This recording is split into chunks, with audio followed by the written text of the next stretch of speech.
Wimmera football, and Scotty Stewart is with us from the Warrack Herald. Hi, Scotty. How are you? Yeah, I'm going well, thanks, Wayne. Well, you had a weekend off, you Warrack Eagle folk, but it wasn't a weekend off for Giants and Minyip Matoa in the local region. Interestingly enough, looking forward in the program, you get Minyip Matoa this weekend and then the Southern Mallee Giants. So I've got it so that a bit of a sort of a triangular rivals in that sort of grouping of clubs. Yeah, whether they've set it up that way, I'm not real sure. But we obviously we had them in rounds 1 and 2, and starting the second half of the year this weekend, two of the toughest battles you're going to face throughout the season. And I think this weekend with the up against the Boroughs will be the biggest test that they'll have for the season. It was good to have a bye last weekend, and the players to get over a few extra niggles, and there is a couple of boys that have come back into the side, a couple that are still missing, but they'll be a bit more refreshed and back at Anzac Park, and it should be a good day for it. With I think full crowds were back last weekend, but first time for the Warrack Eagles at full crowds. Yeah, that's an exciting part of it. Going back to last week, you talked about Minyip Matoa. They faced nil at home at Minyip. They were way too good, 19-17, 131 to 4-8-32. And gee, the Boroughs have got the engine purring. Yeah, they certainly have, haven't they?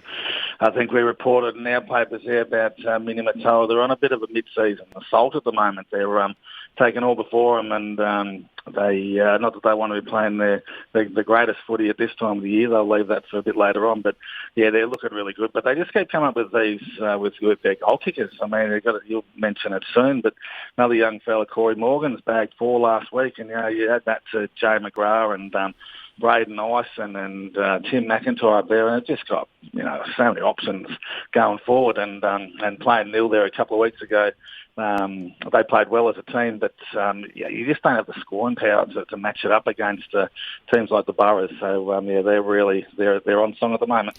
They are, with McGrath on 4 and Morgan, as you mentioned, kicked likewise. Leith and Kelson Petering all bagged 2. This Bibby, he's a real player and best on the ground, along with Morgan and Chamberlain. Yeah, Daniel Bibby, we saw him in the opening round there of the season, and a really good midfielder there, and I'm assuming he's supplying a fair few of those scoring opportunities up there for the forward line. He is. This is a great win for the Horsham D's. We said last week, season on the line stuff, they'd have to beat Dimboola and to win in the second half of the season a lot more matches than they lose. They did just that by 15 points, 12-8 to 9-11, and gee, the Dimmy Roos suffered a bit of a loss there.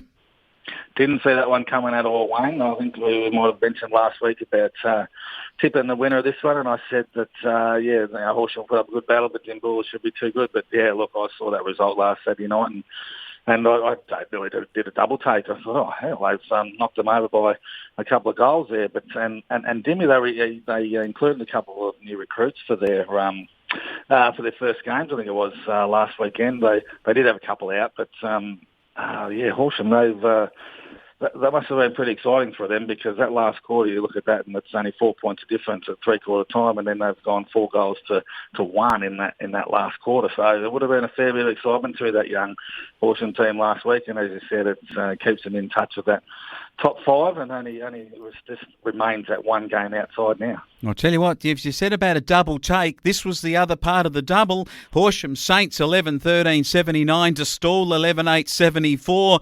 The Warriors that got done by Saints.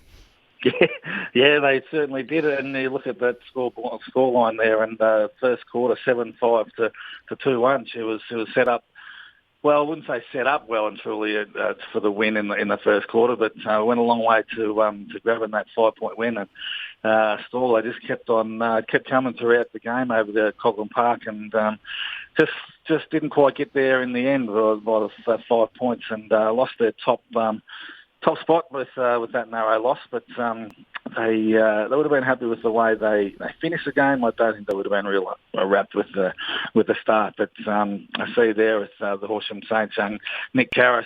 I think he booted a few goals last week, and he's bagged another 5. So another thing that reported it's different with our league at the moment. The Saints have come off these two narrow wins. I think one was by 4 and then this one by 5. And we talked about Jimmy before, and they've suffered a couple of losses in a row. So she's fluctuating at the moment, isn't it? So it's all good for the league. Good for the league, and the Giants showed why that they're a classy outfit, beating Ararat 14-10-94 to 8-4-52. They got Dinham back up forward. Ben McGee's having a stellar patch right now, booted 3. Great effort here by the Giants. Yeah, it definitely was back up there at Beulah, and they would have appreciated being up at their home deck. And as I said before, the first time they would have had their full crowd back. Not the first time, I shouldn't say that, when after missing a couple of weeks. So we had the full crowd back, and they would have been in full voice up there. And they pretty well controlled that game from the get-go, didn't they? 5-1 in the first quarter. And as I said, the big forward Denham, he got out of the travel restrictions and he made it up there, and he's bagged 4. So Giants looking good and sitting there in third spot and eyeing off higher honours, I think. No, they might well be. Well, it brings us to round 10, and your lads have had the week off. They're certainly going to have to prepare for 2 weeks to beat Minyip Matoa. I don't reckon the 2 weeks prep will make a lot of difference. The Boroughs come over to the Warrack Eagles, Anzac Park, and it's a tough one for the Eagles. Yep, I think like we said before, we're on our home ground, and that'll be a nice little start for the day. But look, the Boroughs, as I said, they're just flying at the moment, and so many options through their forward line, through their midfield, and then down back. The Warrack Eagles, they come off that first win there a couple of weeks ago. They had the help of a few former expats and a couple of other fellas, which helped fill the void of a bit of an injury list that's going on at the moment. But there's a couple of boys back in this weekend, and that'll be handy. They've got a decent forward line up there. The Eagles, Dalton Jensen, Rory McKenzie, another fellow, Matt Johns, who provides a good marking option. But I think it's just going to be that battle of getting the ball up there and through the middle of the ground. If they can sort of cut square with the Boroughs, that would be a huge win in itself through that midfield and give themselves a chance to set up some scoring chances. But stopping those Borough forwards up there, that's going to be the tough part. Yeah, a lot to do. There's about 4 of them that just regularly bob up with 3 or 4, and that's where it gets tough. Minyip Matoa easily. Stall and Ararat, the Grampians battle.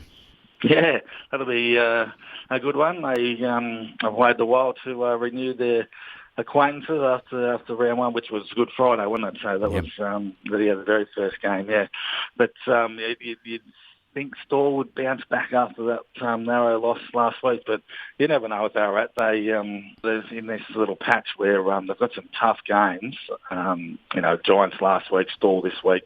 I think they might have a tough one again and next week, and now that's just going to decide their season. They're sitting at one game outside the top 5 now, and they need to win this one to keep that final spot alive. But I'm just not sure. I think Stall might bounce back on this one. At Central Park, I've gone with the Warriors 0 at home. The Tigers at Davis Park play Horsham D's, and I will tip the D's to continue their push towards the 5. They're going to take a bit of confidence out of last week, aren't they, the Demons? And they're hitting the road over there to nil. It's nice ground. If they get nice conditions over there, it should be another good day for football. And but yeah, they've got to be so confident after what they did last week, and you'd think they'd be probably a bit too strong for nil and maintain that presence up there in that top 5. Yeah, I tell you, this is a ripper though. If I, as I said in my go-to matches, which I produce each week, if I was not going to the home match, which match would I be going to have a look? It'd be Dimboola and the Horsham Saints at Dimmy. This has got finals all over it. Yep, yeah, exactly right. That's going to be huge for both these sides. I think round 1, the Saints, I'm wrong there, but Dimmy got the win by less than a goal over there at Colgan Park, didn't they? So you think it might be pretty much the same. The Saints will be wondering what the hell's going on here. They just keep coming up with these huge battles, and so far they've got 2 out of 2, and see if they can get 3 out of 3. They'll be pretty happy with that.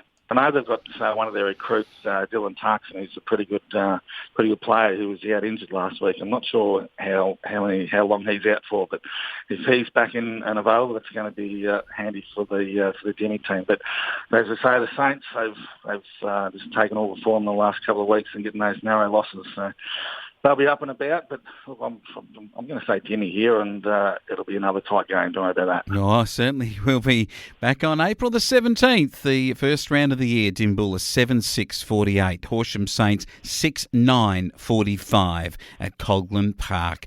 What a game of football it will be. I've gone with the Saints. And Scotty Stewart, on that note, what a weekend for everyone back playing for the second week. Plenty of crowds, third week I should say, back playing, but crowds back last week and now again this week for your side, the first time in front of crowds for a few weeks. So we'll look forward to hearing the results and catching up with you next week. Yeah, no worries anyway. Thanks.